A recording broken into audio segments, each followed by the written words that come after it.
small as they meet and miss each other on the streets of everyday life. But first, let me ask you a question. If God became a person and stood in front of you, how would you know it was him? I mean, if he didn't glow or stand 1,000 feet tall or anything, how would you know this was God? And if someone walked in here and said, "Hey everybody, I'm God," would you believe him? I didn't think so. Keep those questions in mind as I tell you a pretend story. Once upon a time, there was a man who was the president of a country. Show yourself, Mr. President, and give us a wave. This president longed for the people who had elected him to get to know him, and he wanted to get to know them.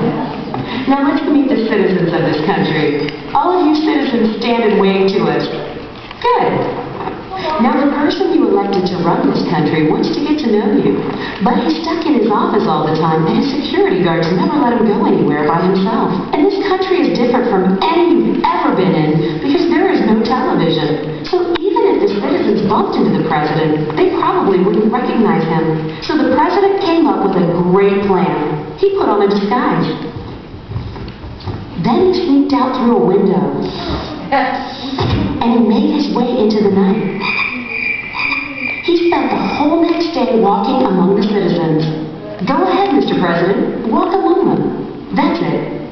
And you citizens of the country, you see him, but you don't think he's anybody special. You just walk right past him. Go on, walk past him. Don't even look at him. Good. Then the president got a great idea that he wanted everybody to hear.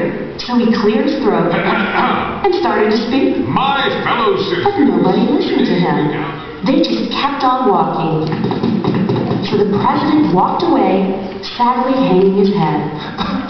But two of the people of the country who had seen him making his speech recognized him from pictures they'd seen in the newspaper. The knowledge of who this was hit them like lightning.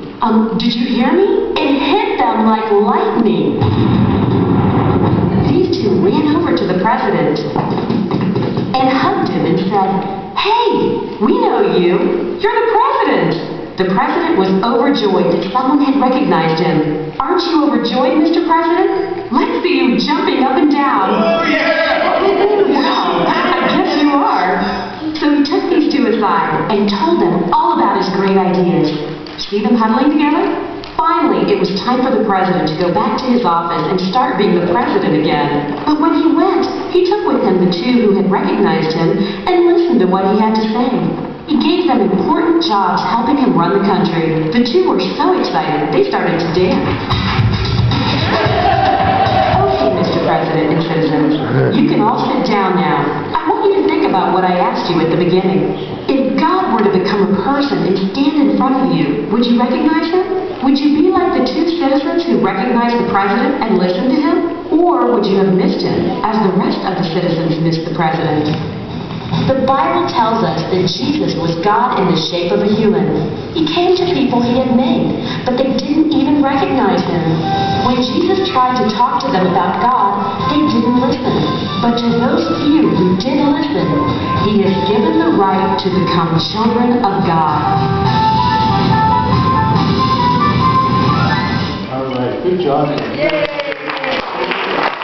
Yay!